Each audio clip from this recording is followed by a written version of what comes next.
Well, after years of requests, it's finally time. We're going to get into the Broken Famous collection video.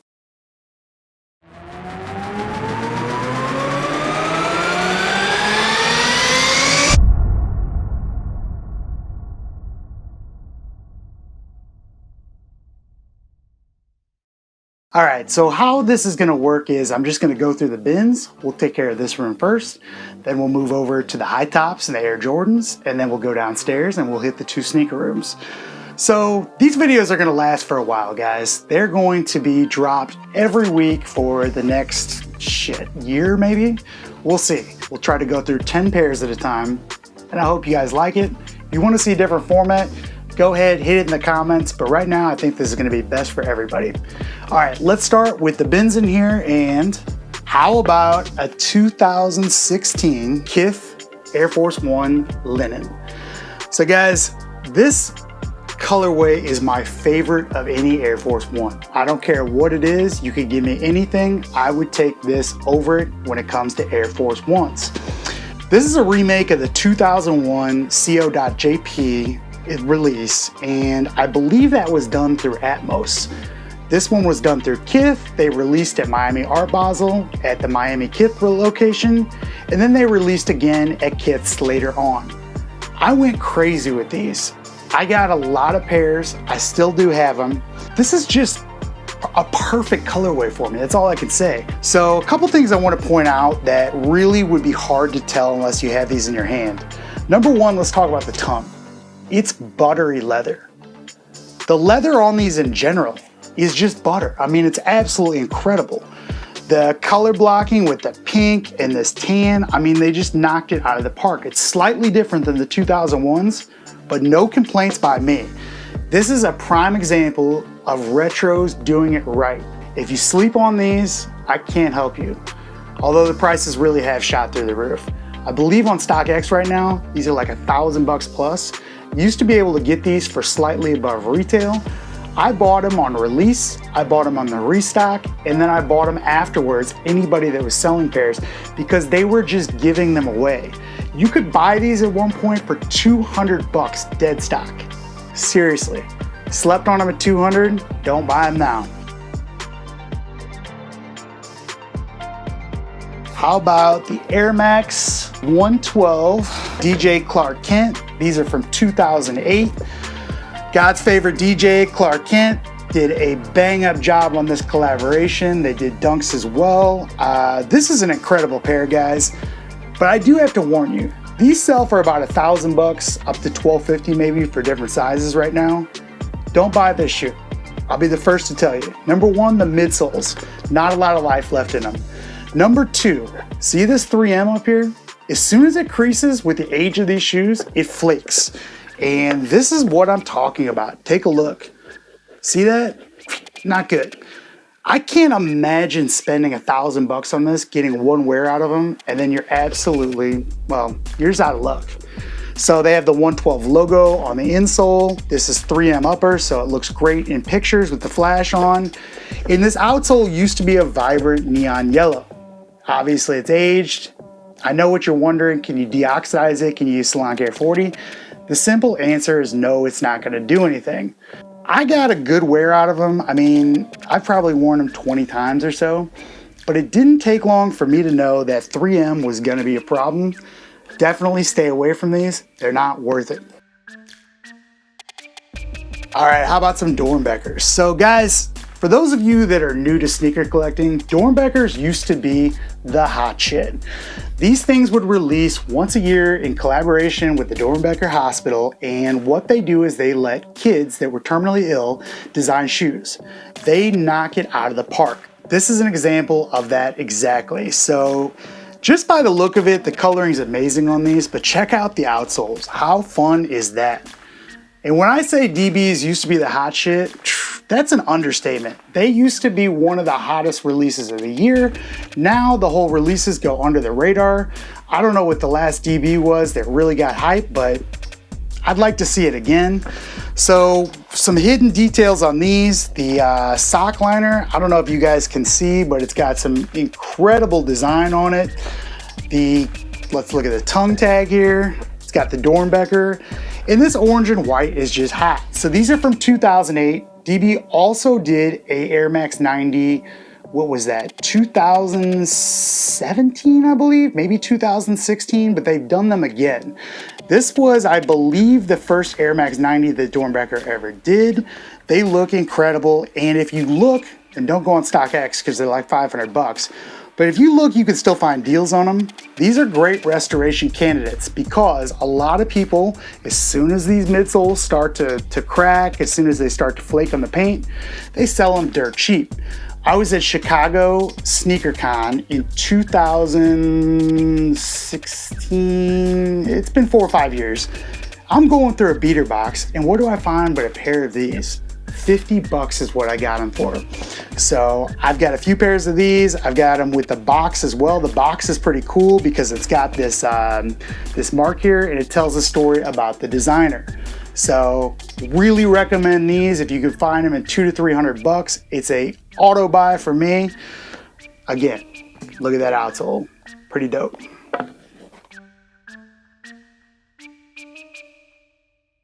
Next up is the Rockefeller Air Force One from 2017 from the Air Force 100 that they did at ComplexCon. Guys, again, these were dirt cheap for a little while. I believe they retailed close to, they were either 150 or 200 bucks. They were below that for a while resale. Now I think they've crept up a little bit, but they're worth it. And here's why. It's not just a white Air Force One with the Rockefeller logo. Yeah, that's cool, it's dope. It's a remake of the, what were those, 2001, 2003? It's a remake of the old Rockefellers, but check out the quality on these. Absolutely butter.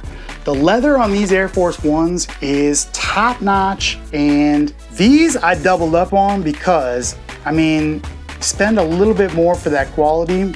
Everybody needs white Air Force Ones in the rotation. Might as well be something hot. I believe that the OGs of these, again, 01, 03, can't remember exactly, but they sell for about $1,000.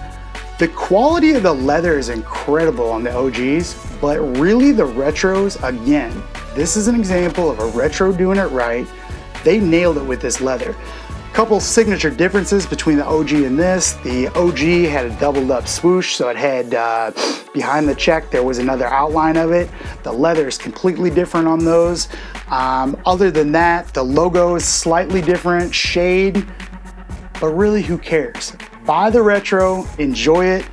They look better with wear, and unlike the off-the-shelf GR Air Force Ones, these things age gracefully.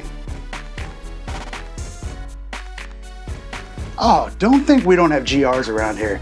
If you sleep on GRs, something is wrong with you and you're not a true sneakerhead. All right, don't leave the channel yet. What I'm saying is, GRs have heat. You just have to know what you're looking for.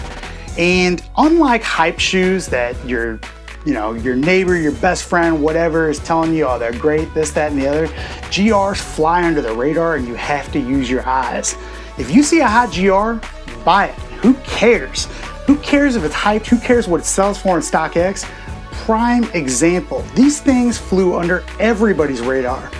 Couple posts later, couple influencers got them, they post them, they sell out, they went crazy. So these retail for like $100. I think they're about 3 times that now on the resale market. Incredible shoe. Tailwind 79, these came out last year. The color blocking on these is incredible. As you know, you would think a yellow shoe, what are you gonna wear that with? Great summer shoe. I love the way the Nike is on the heel tab. Tailwind 79, one of the better retro offerings we've seen in the past few years. Again, don't leave the channel, it's just my opinion. But one of my favorite colorways in them. I can't have enough Tailwind 79s, and you should at least have a couple in the rotation. They run true to size. They're pretty comfortable as well. All right, moving right along from a GR, let's go into something that definitely wasn't a GR, and that is the 2017 re-release of the Atmos Air Max 1 Elephant. Guys, as far as Air Max 1s are concerned, one of the best there will ever be, arguably the best there will ever be, was the 2007. They brought them back for the 10th anniversary for Air Max Day, and I cannot believe I didn't double up when the prices weren't too bad on these. And when I say not too bad, they were still expensive, don't get me wrong. But now they're outrageous. These things are like $1,250. Are they worth it? I don't know. I mean, it's completely up to you. To me, there's a shoe that I cannot live with not having in my collection.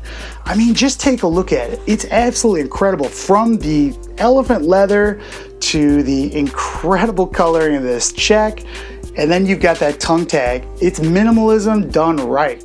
And believe me, elephants can never really be called minimalistic, but you guys get what I'm saying. So these on the 07s, obviously they're crumbling. If you are in the market for them, here's what I recommend. There's a pack that comes with the Jordan 3, which again, we'll get into when we hit that bin. The Jordan 3's hella underrated in this pack. So it has Nike Air on the back tab. It is a really, really dope, colorway, everything about it. And they come with these too. The only difference between the pack shoe and this is underneath the midsole, and then the outsole, it's a smoke color with the Jumpman. Here's why I recommend that pack. I'll have to verify this and look at the prices, but for the longest time, that pack was actually selling for right around what these sold for on their own. And who doesn't want that dope Jordan 3 that nobody's gonna have? Buy the pack, skip the retro. How about another Air Force One, and this time, Supreme. All right, so with Supreme, what I do, I go for the stuff that is older, 2004 to 2008. That's gonna be the sweet spot with me with Supreme. If we see anything beyond that, which we will see a couple of Supremes that are, a little bit older than that, it's really gotta catch my eye. So these came out in, forgive me, but I have to look, 2012. So this is a later thing here. I love camo on shoes. No secret, I love the Atmos Air Maxes. These are no exception. So here's why I like these the most. Yes, the box logo, that little bit of red. They could have done it in orange, they could have done it in anything like that. Absolutely love that. It's just the right amount of color to pop. If you buy these, I think they're around 500 bucks resale. Get your head examined, they're not worth 500 bucks. But if you do have them, put the sail laces in them. The sail looks better than the green. I think they came with black too. Solid Air Force One. One weird thing is, and I do have to warn anybody that is in the market for these, they don't run the same size as your traditional Air Force One for whatever reason. These fit a little bit snug compared to your general Air Force. Normally I'm a 10, in Air Force One, 10 and a half, 11, anything else. These I have to be a 10 and a half in. Just a little warning. All right, let's bring out another GR. This time an Air Max. So these Air Maxes came out about 5 years ago, maybe 6. I believe it was 2014. I call them black toes. I don't know what the actual official name is, but they're pretty cool if you have black toe J's. They kind of go with the theme. Just your traditional, regular, non-OG colorway Air Max 1. You've got the suede with the leather and the mesh all together, good colors. How can you say no to that? Resale's probably non-existent on this because it was a GR, so you look, you might find some steals on them. Oh, did I mention a gum bottom? Love it. You're not gonna see a lot of hype in this collection, but there is some. And how about some Kanye's better offerings with Adidas? So, I know a 750 is kind of a love it or hate it shoe, if you even want to call it a sneaker, I don't know, but this to me is Kanye's best work with Adidas. Not necessarily this colorway, but the 750 in general. I do like 350 V1s. Everything else, not too big of a fan on. 700s, forgive me guys, but I just don't get it. Sorry. 750 on the other hand, love them, great winter shoe, comfortable as can be, incredibly solid.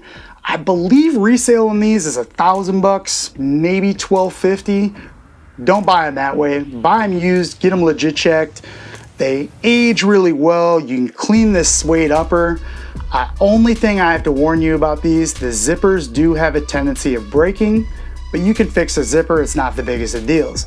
So these came out, I believe it was 2016. It was Kanye's first year with Adidas. And when they came out, as you can imagine, people were like, because I mean, really, they weren't a sneaker. They're kind of a sneaker hybrid. But to me, I mean, these are like neck breakers. You can dress them up, you can dress them down. They make an outfit. They are the outfit. Kanye, bring back 750s. I believe they retailed somewhere around $350, but believe me, they're worth that because of the build quality alone. These are the gray glows, so the sole glows in the dark. And who isn't a sucker for shoes that glow in the dark? After all, we're all kids inside. The final shoe we're gonna go through for today is the Comme des Garçons by Supreme Nike Air Force One. So we had a few Air Force Ones in here. So Comme des Garçons has done a few collaborations with Supreme and with Nike, and to me, this is probably my favorite of them. The split check one's pretty dope too, but I really like these. But here's the deal, guys. These do not age well. As you can see, the printing on the soles, it comes off over time. The quality of the leather is not that great. It's gonna be your GR quality Air Force One. Everything Comme des Garçons has done with Nike, for whatever reason, just has not been the greatest quality. Now the split check's nicer, don't get me wrong, but they just did not put Comme des Garçons quality when they did this. I just like the design. I think that they're different, but they're still a white Air Force One, so you can dress them up, you can dress them down. I've worn these with a suit, guys, and it didn't look too cheesy, I promise. But again, great collaboration. I believe resale on these is really high. Don't pay it. Good luck finding them used. This is one that's probably just gonna be better off outside your collection than in. But if you were fortunate enough to pick these up at retail, like I was, hang on to them.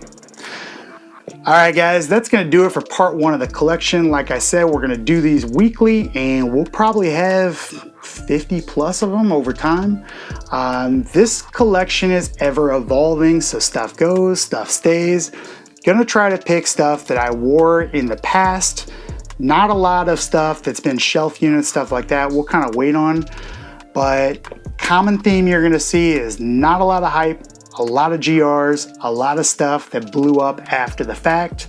That's the way sneaker collecting is the most fun. I've been collecting for 20 years now, guys, and don't worry about when you miss a release. Don't think you have to spend a ton of money. There's always the next one, and you can always find them later on used. A prime example is these. I saw these on Grailed just last week in pretty beat condition, but they were maybe salvageable for $350. That's the way to buy stuff. All right, guys, hope you enjoyed it. I'll see you next time.